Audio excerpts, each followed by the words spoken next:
The Pasco County Sheriff Office has a new Autism Identification Card Program. This program is supposed to help improve communications between the autism community, the people who love and care about them, and law enforcement. The Pasco County Sheriff Office is working in conjunction with the school board. People who are autistic are encouraged to carry these cards, and if they have any interactions with law enforcement, they can help the officer know how to interact with them safely. So basically, this identification card program was initiated by the Pasco County Sheriff's Office and the school board. It was basically supposed to go out during the last school session, but we all know what happened. We had to shut everything down, and so therefore the cards were not distributed as planned.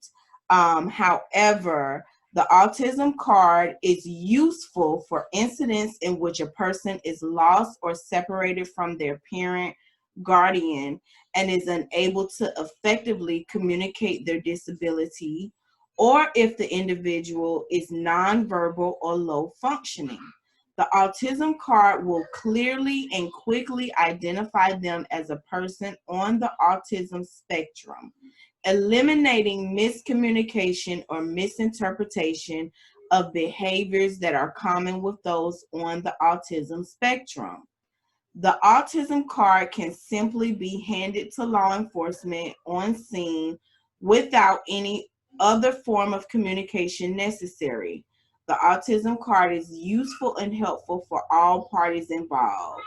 So if you have a child on the autism spectrum and would like for them to be issued a card, or if you would like to obtain more information on the autism card program, please feel free to contact Detective Shannon Henrique at PSO Cares, PSOCARES at PascoSheriff.org. And basically, I got the opportunity to speak with the Pasco County Sheriff Office, and I have a son that's autistic.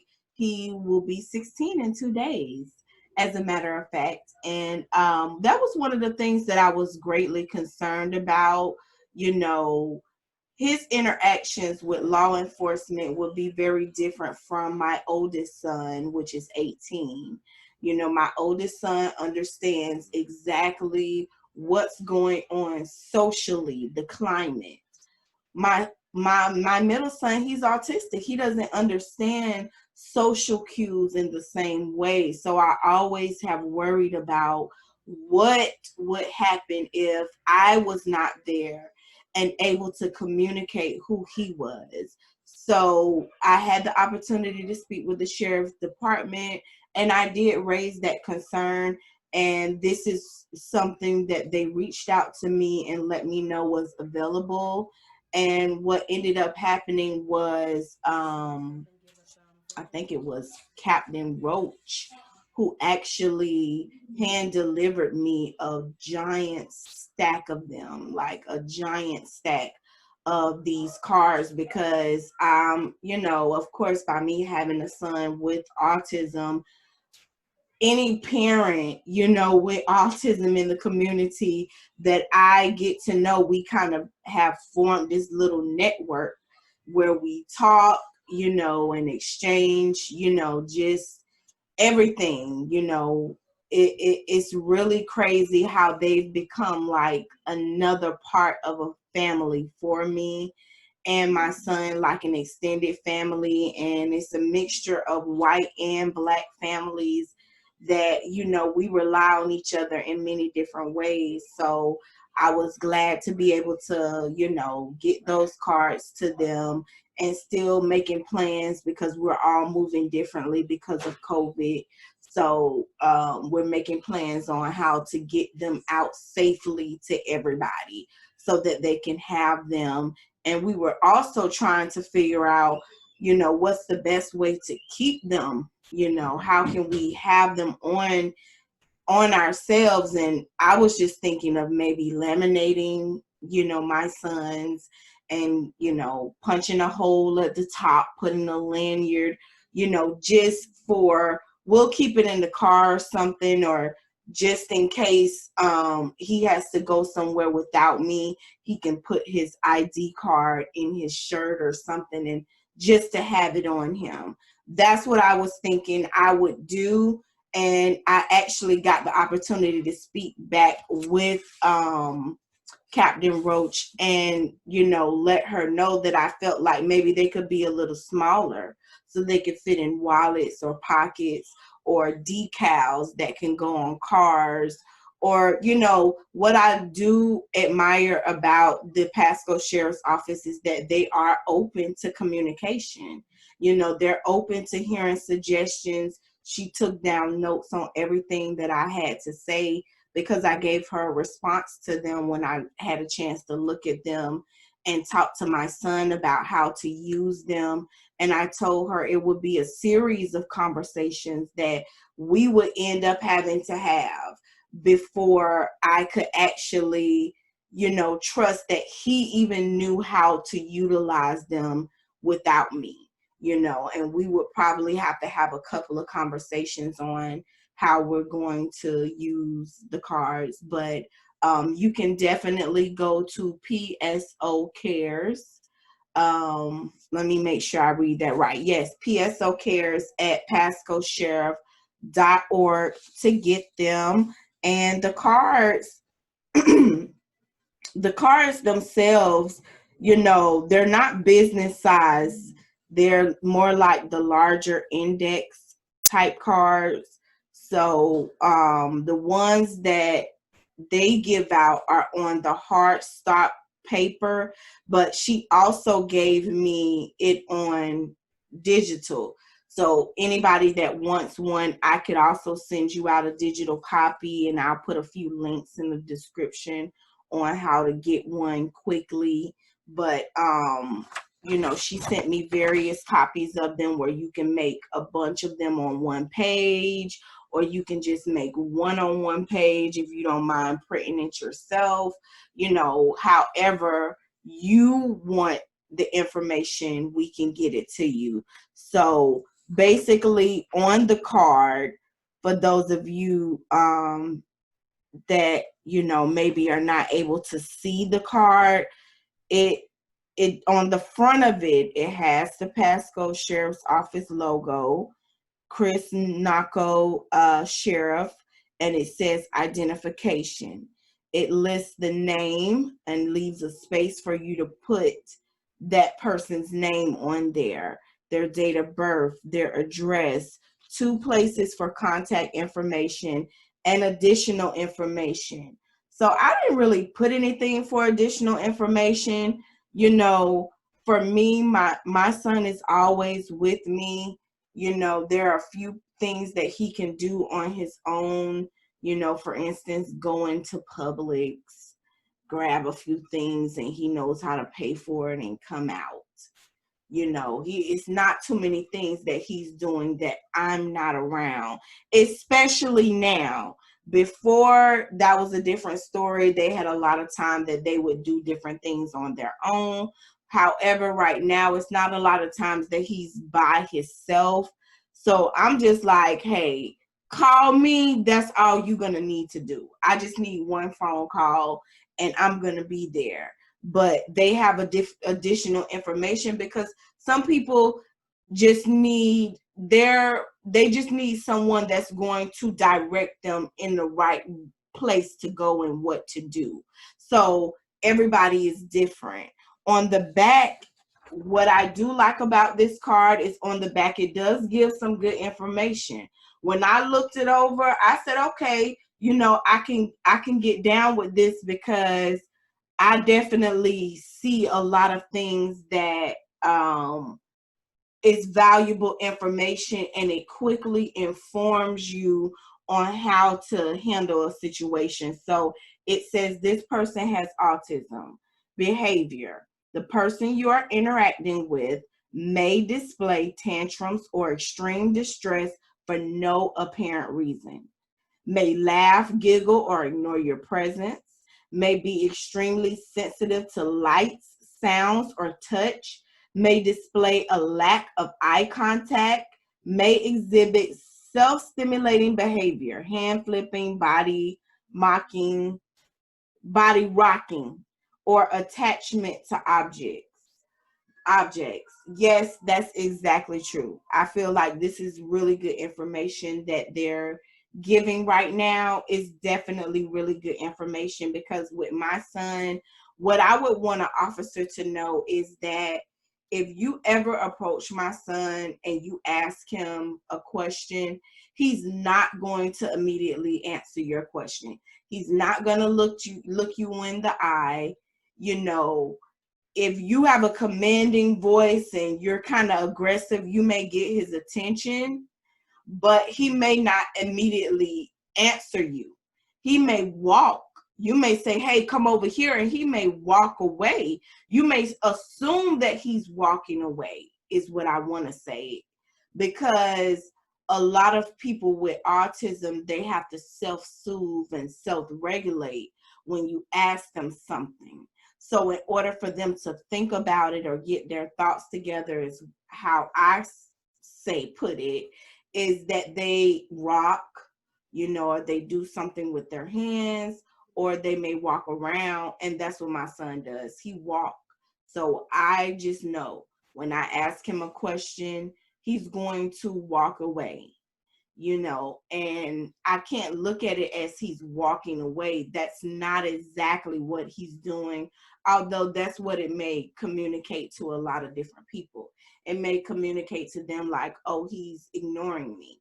And a lot of people take it as that. And you definitely don't want someone in law enforcement taking it as, oh, you walking away from me, oh, you don't want to hear what I have to say, or you're ignoring me, or you're disobeying the, you know, command of authority or law enforcement or whatever.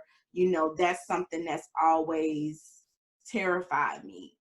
If I could just be totally honest, it's terrifying. And so, you know, it's good for them to inform them that their behaviors are going to read to you as possibly aggressive, as possibly as like they're laughing it off, or it's no big deal, or they're ignoring you or something like that. It may appear to be that way, but it really is not.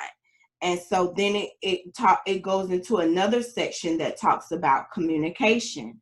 The person you are interacting with may be nonverbal or have limited verbal skills, may not respond to your commands or questions, may repeat your words and phrases, your body language, and emotional reactions, may have difficulty expressing needs. So that's all, once again, some really good information, because it's absolutely true that, you know, if you're interacting with someone with autism, they may definitely have those reactions. There are times when my son won't say anything at all. I can ask him a simple question, very simple. As a matter of fact, one I may have just asked him a second ago. And I will ask him that question and he will just be silent. And one day, you know, most of the time I'll wait a few seconds and then I'll just say, okay, well, I'm not going to worry about it.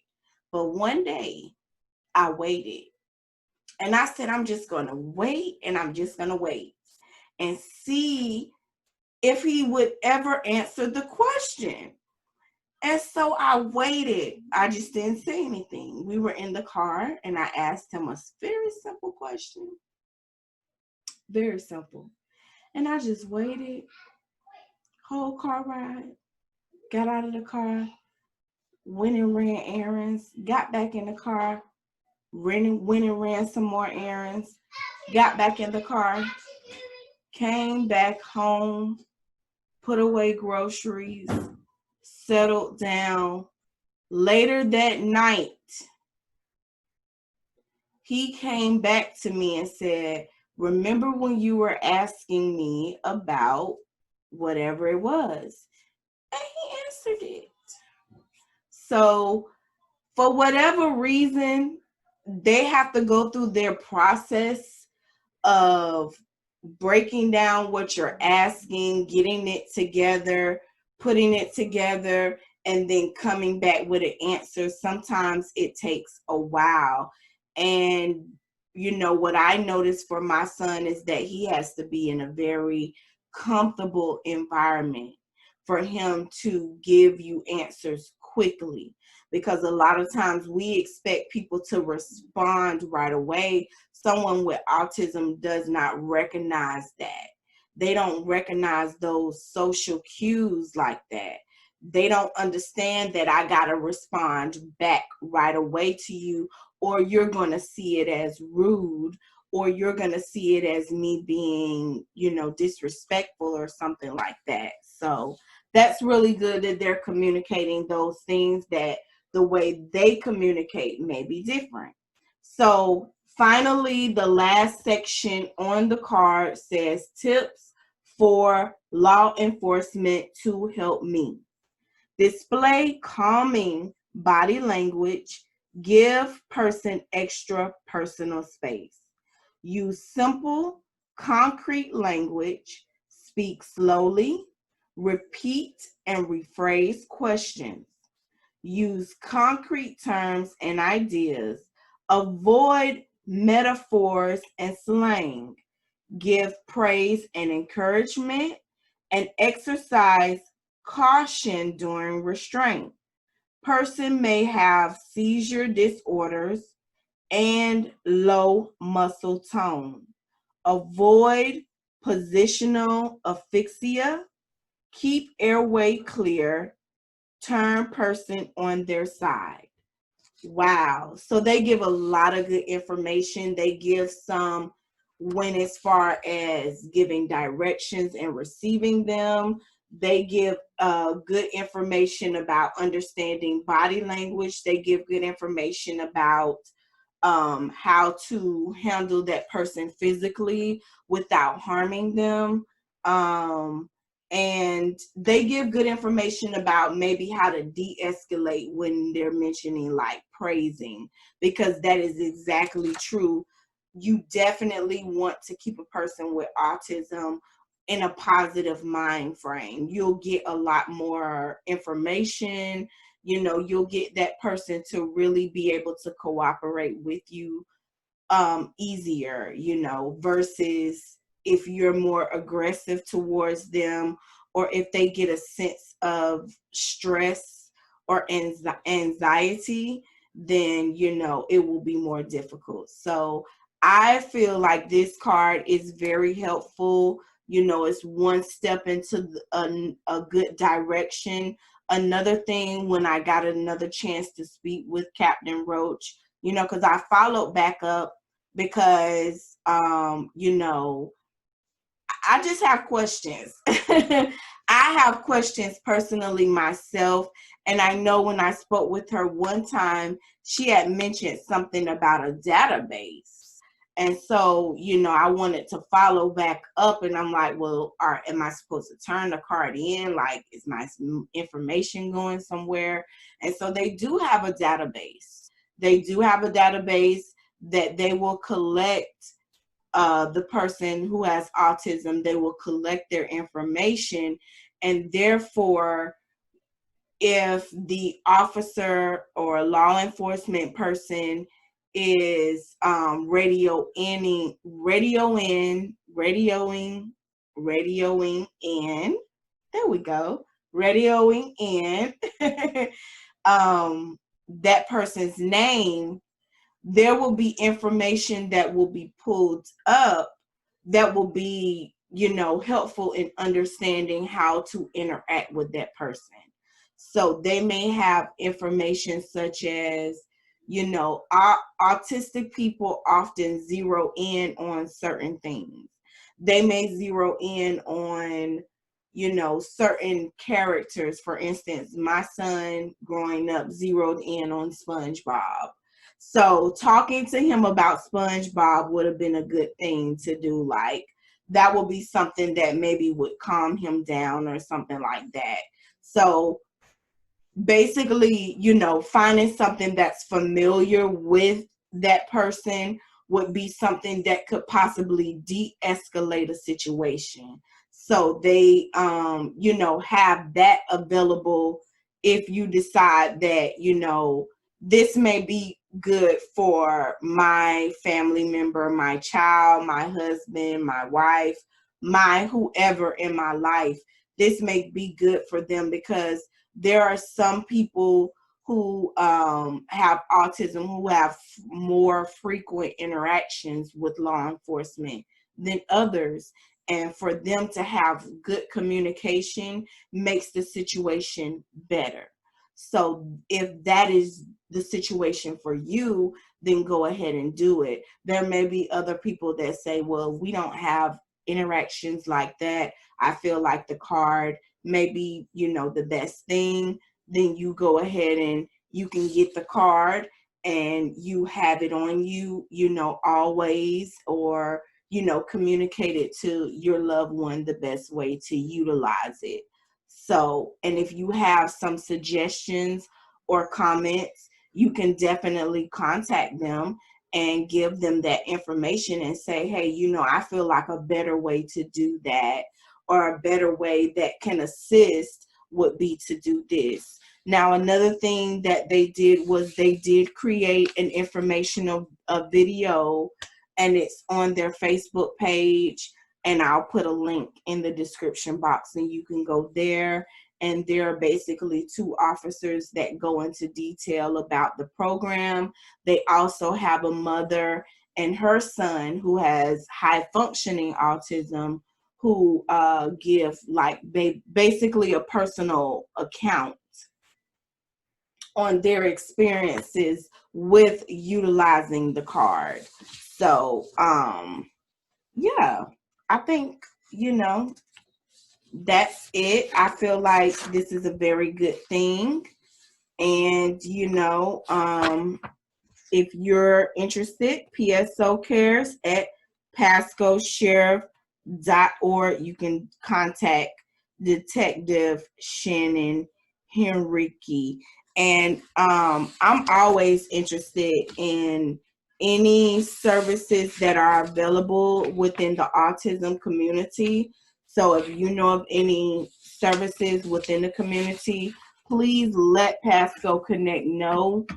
And that way I can continue to share the information. You can also go to blackmentalhealthsummit.blogspot.com, and I often have conversations centered around Black families dealing with mental health issues and autism, because we don't have a lot of spaces to have those conversations. And so we need that. We need spaces where we can talk about it because we experience things in a much different way. And so even when it comes to mental health issues and autism, there's that stigma, and we don't really talk about it. And so that's a safe space where we can go and share and support each other and grow and build a community and a network. So